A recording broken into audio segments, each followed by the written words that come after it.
নমস্কার বন্ধুরা, সর্বাণী রান্নাঘরে আবারও চলে এসেছি নতুন একটা রেসিপি নিয়ে। আর আজকে আমি চিচিঙ্গের সঙ্গে এক মুঠো ছোলার ডাল দিয়ে দারুণ স্বাদের রেসিপি আপনাদের সঙ্গে শেয়ার করব, যেটা গরম ভাতের সঙ্গে খেতে দুর্দান্ত লাগবে। আপনারা অনেকভাবেই চিচিঙ্গের রান্না করেছেন, কিন্তু এভাবে একবার বানিয়ে দেখতে পারেন। যারা চিচিঙ্গে খেতে পছন্দ করে না তারাও কিন্তু আর অপছন্দ করবে না। আর আজকে আমি কিভাবে এই চিচিঙ্গের রেসিপিটা বানিয়ে নিলাম, আপনারা ভিডিওটা প্রথম থেকে শেষ পর্যন্ত দেখতে থাকুন। ভালো লাগলে একটা লাইক দেবেন। সেই সঙ্গে যদি নতুন বন্ধুরা এসে থাকেন, অবশ্যই আমার চ্যানেলটিকে সাবস্ক্রাইব করে আমার পাশে থাকার অনুরোধ রইল। প্রথমে আমি এই ছোলার ডালটাকে ভিজিয়ে রাখবো 1 ঘন্টার জন্য, তবে উষ্ণ গরম জল দিয়ে, তাহলে কিন্তু খুব তাড়াতাড়ি ডালটা ভিজে নরম হয়ে যাবে। আর বন্ধুরা, আমি অফ ক্যামেরায় এই চিচিঙ্গের খোসাটা ছাড়িয়ে নেব। কিভাবে চিচিঙ্গের খোসাটা ছাড়াতে হয় আপনারা প্রত্যেকেই জানেন। এর একটা পাতলা যে আস্তরণ রয়েছে সেটাকে ছাড়িয়ে বাদ দিতে হবে। তারপর আমি ছোট ছোট করে কেটে নিয়ে আপনাদের কাছে ফিরে আসছি। এখানে আমি চিচিঙ্গাটা এইভাবে কেটে নিয়েছি, আর কেটে আমি পরিষ্কার করে ধুয়েও নিয়েছি। তার সঙ্গে নিয়েছি একটা মিডিয়াম সাইজের আলুটাকেও এইভাবে কেটে নিয়েছি। আর সেই সঙ্গে নিয়েছি একটা বড় সাইজের পেঁয়াজটাকে এইভাবে আমি কুচিয়ে নিয়েছি। আর ডালটাকে আমি ভিজিয়ে রেখেছিলাম, সেটা ভিজে যাওয়ার পর বেটে নিয়েছি। বেটে নেওয়া ডালের মধ্যে দিয়ে দিচ্ছি পরিমাণ মতো হলুদের গুঁড়ো, সামান্য একটু ঝাল লঙ্কার গুঁড়ো, আর দিয়েছি পরিমাণ মতো লবণ, সেই সঙ্গে দিয়েছি একটু জিরা গুঁড়ো। এখন সব কিছু একসঙ্গে ফেটিয়ে নিতে হবে। এইভাবে ফেটিয়ে নিলে বড়াগুলো খুব সুন্দরভাবে নরম তুলতুলে হবে, শক্ত হবে না। তখন বড়াগুলো খেতে ভীষণ ভালো লাগবে। আমি এখানে এই ডাল বাটাটা খুব সুন্দর করে ফেটিয়ে নিয়েছি।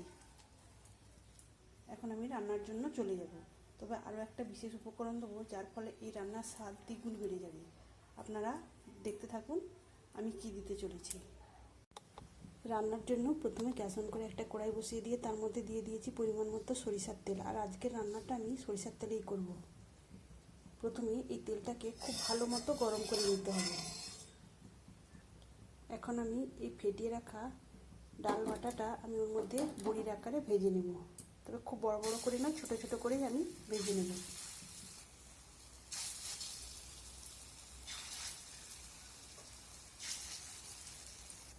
আমি যতটুকু ডাল বেটে নিয়েছিলাম ততটুকুই এর মধ্যে দিয়ে দিয়েছি। এখন আমি অপর পাশটা ভাজার জন্য উল্টে দেব।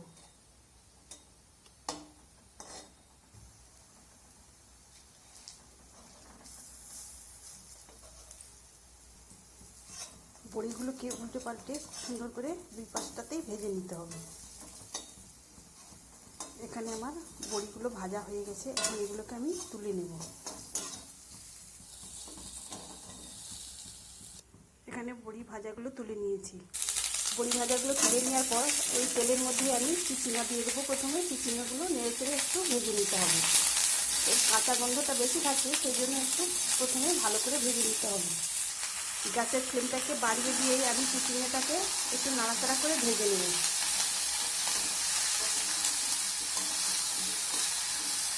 অল্প একটু দেবো হলুদের গুঁড়ো। এই হলুদের গুঁড়োটা দিয়ে আমি চিচিঙ্গাটাকে খুব ভালো করে নেড়ে চেড়ে ভেজে নেব। এই চিচিঙ্গাটাকে খুব ভালো করে না ভাজা হলে এর কিন্তু কাঁচা গন্ধটা থাকে, তখন এই রান্নার পর এটাকে খেতে ভালো লাগবে না। সেই জন্য চিচিঙ্গাটাকে খুব ভালো করে ভেজে নিতে হবে। এখানে আমি ঢাকা চাপা না দিয়েই বারবার নাড়াচাড়া করে এইভাবে চিচিঙ্গাটাকে ভেজে নেব। এখানে আমি চিচিঙ্গাটাকে একটু সময় নিয়ে ভেজে নিয়েছি। এখন এগুলোকে একটা পাত্রে আমি তুলে নেব। চিচিঙ্গাটা ভাজার সময় কড়ার গায়ে লেগে গিয়েছিল, তাই একটু পরিষ্কার করে নিয়েছি। এখন আমি আবারও দিয়ে দেবো 1 টেবিল চামচ সরিষার তেল।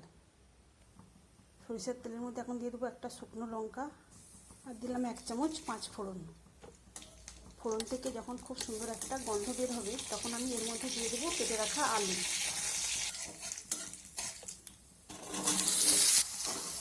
আলুগুলোকে এবার নাড়াচাড়া করে আমি ভেজে নেব। আর এই ভাজতে ভাজতে যাতে অর্ধেক সেদ্ধ হয়ে যায়, সেই মতোই আমি আলুটাকে নাড়াচাড়া করে ভাজবো। একটু নেড়ে চেড়ে আমি ঢেকে দিলাম, আর গ্যাসের ফ্লেমটাকে মিডিয়ামে করে দিয়েছি। এইভাবে ঢাকা চাপা দিয়ে দিয়ে আলুটাকে ভাজলে খুব তাড়াতাড়ি সেদ্ধ হয়ে যাবে। ঢাকা চাপাটা খুলে নিয়ে আমি আবার একটু নাড়াচাড়া করে নিলাম। এইভাবেই আমি বেশ কয়েকবার ঢাকা চাপা দিয়ে দিয়ে আলুটাকে ভেজে নিই। বেশ কিছুক্ষণ নেড়ে চেড়ে নেওয়ার পর আমি এর মধ্যে দিয়ে দেবো কেটে রাখা পেঁয়াজ। পেঁয়াজটাকে দিয়ে আমি আরও একটু ভাজা ভাজা করে নেব আলুর সঙ্গে পেঁয়াজটাকেও। পেঁয়াজটাকে দিয়ে কিছুক্ষণ নাড়াচাড়া করে নেওয়ার পর এখন আমি এর মধ্যে দিয়ে দেবো একটা ছোটো সাইজের পাকা টমেটো, সেটাকে আমি ছোটো ছোটো করে কেটে নিয়েছি।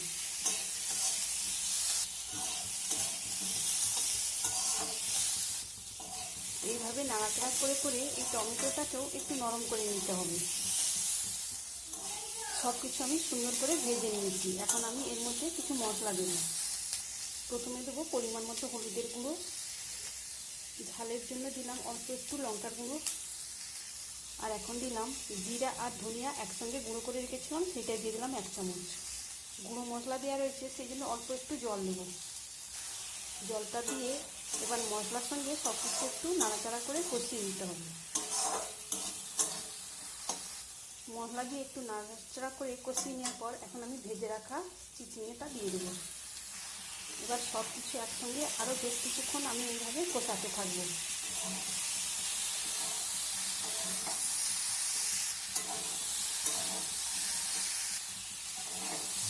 বেশ কিছুক্ষণ আমি মশলার সঙ্গে সমস্ত কিছু কষিয়ে নেওয়ার পর এর মধ্যে দিয়ে দেবো পরিমাণ মতো জল। তবে জলটা অবশ্যই গরম করে নিতে হবে। যে কোনো রান্নাতে যদি জল গরম করে দেওয়া হয় তাহলে সেই রান্নার স্বাদ বেড়েও যায়, আবার তাড়াতাড়ি রান্নাটাও হয়ে যায়। এখানে খুব বেশি জল দিতে লাগবে না, কেননা আলু এবং চিচিঙ্গে অনেকটাই সেদ্ধ হয়ে এসেছে, আর এটা একটু মাখা মাখাভাবেই তৈরি হবে। এখন দিয়ে দেবো পরিমাণ মতো লবণ। লবণটা দিয়ে একটু নেড়ে চেড়ে মিশিয়ে নিতে হবে। মিশিয়ে নেওয়ার পর এখন ঢেকে দেবো। ঢেকে দিয়ে 5 মিনিট রান্না হতে দেবো। সেই ফাঁকে আমি অন্য একটা কড়াইয়ের মধ্যে মৌরলা চুনো ভেজে নিয়েছি, একটু বেশি পরিমাণে, একদম মচমচে করে। 5 মিনিট পরে আমি ঢাকা চাপাটা খুলে নিয়েছি। এখন আমি এর মধ্যে দিয়ে দেবো ভেজে রাখা সেই বড়া, আর দেবো ভেজে রাখা মৌরলা চুনো। আমি আগেই বলেছিলাম এই তরকারি স্বাদ বাড়িয়ে তোলার জন্য আর একটা বিশেষ উপকরণ দেবো। তো এখানে আমি এই মৌরলা চুনো দিয়েছি, আপনারা চাইলে কিন্তু চিংড়ি মাছও দিতে পারেন।